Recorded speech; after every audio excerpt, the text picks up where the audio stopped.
गुरु भक्ति योग। गुरु में अचल श्रद्धा और गुरु के प्रति दृढ़ भक्ति भाव से शिष्य सब कार्य में सिद्धि एवं भौतिक आबादी प्राप्त कर सकता है। भवसागर में डूबते हुए शिष्य के लिए गुरु जीवन संरक्षक नौका है। गुरु के सहाय के बिना जो मन को संयम में लाने की कोशिश करता है वे ऐसे व्यापारी जैसे है जिसको अपने जहाज के लिए अच्छा संचालक नहीं मिला है।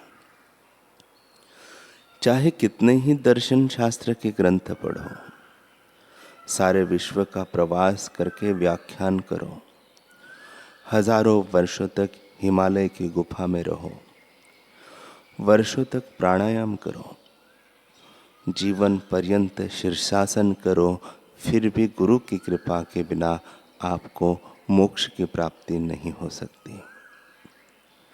रामायण में कहा है, गुरु बिन भवनिधि तरहि न कोई, चाहे बिरंची शंकर सम होई। आध्यात्मिक गुरु यह नहीं दिखा सकते कि ब्रह्म ऐसा है या वैसा है।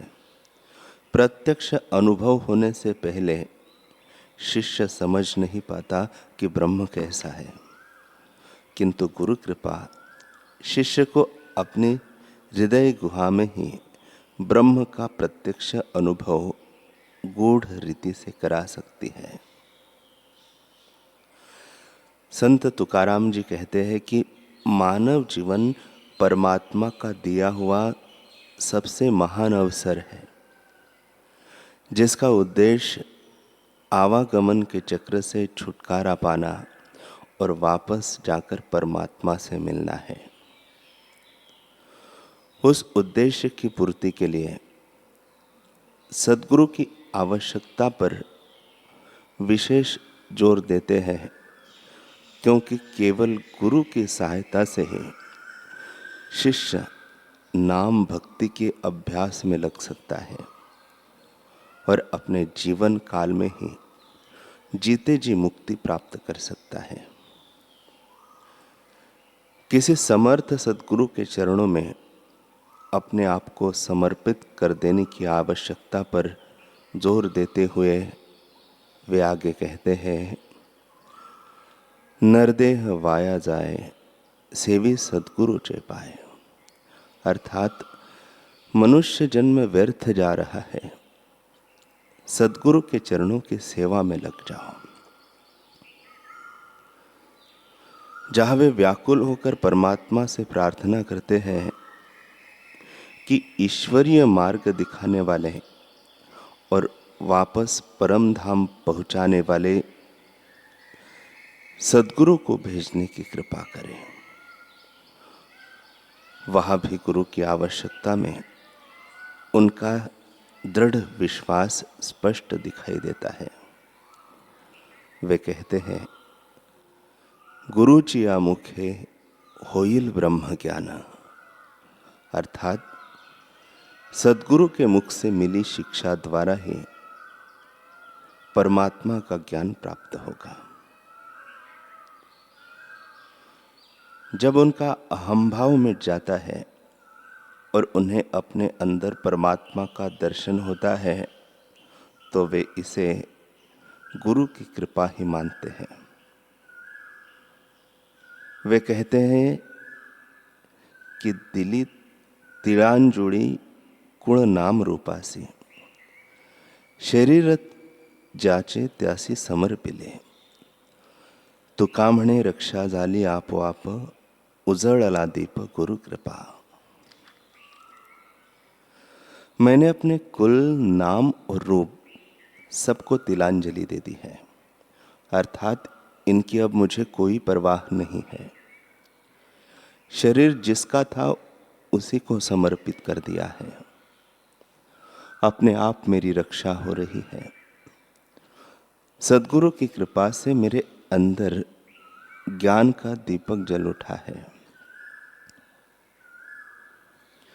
परमात्मा के इस साक्षात्कार के लिए संत तुकाराम जी नम्रतापूर्वक अपने सद्गुरु के प्रति आभार प्रकट करते हुए कहते हैं,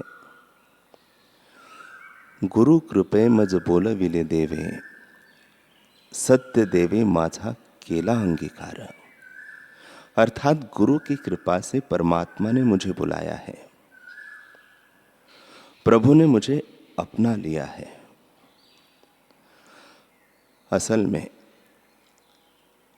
अन्य सभी संतों के समान तुकाराम जी के लिए भी परमात्मा से एक हो चुके सद्गुरु परमात्मा का ही रूप है,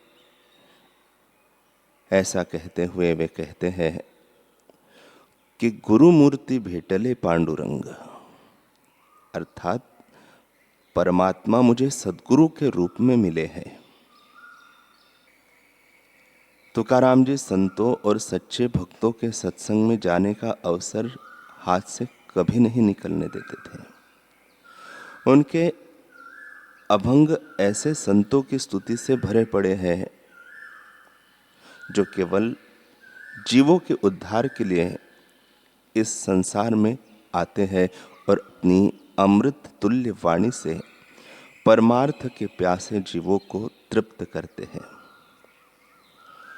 तुकाराम जी कहते हैं की जगाच्या कल्याणा संतांच्या विभूती, देह कष्टविती उपकारे,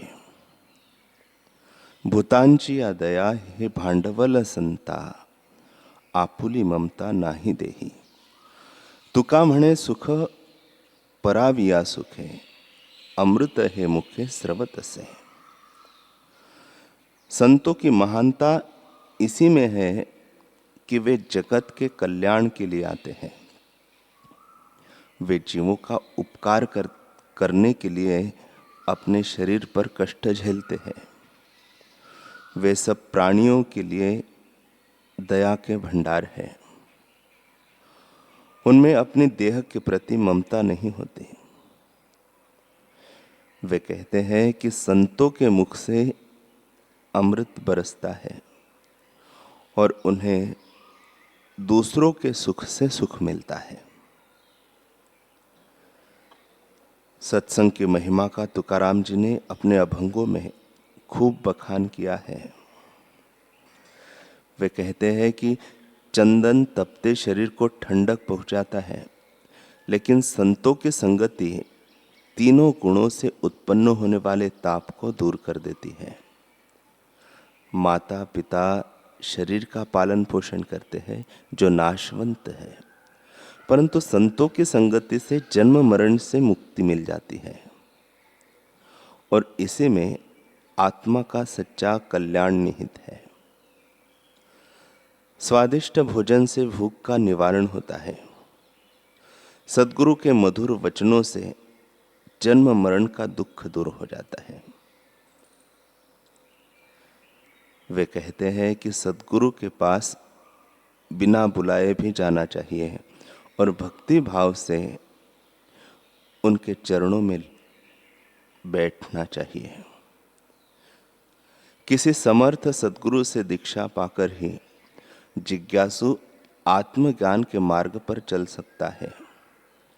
दीक्षा के समय सद्गुरु जिज्ञासु को नाम दान देते हैं तथा ईश्वर भजन की विधि सिखाते हैं। इस विषय में तुकाराम जी कहते हैं, नमस्कारी त्याला सद्गुरु रायाला, तुका म्हणे केला नाम वाचे।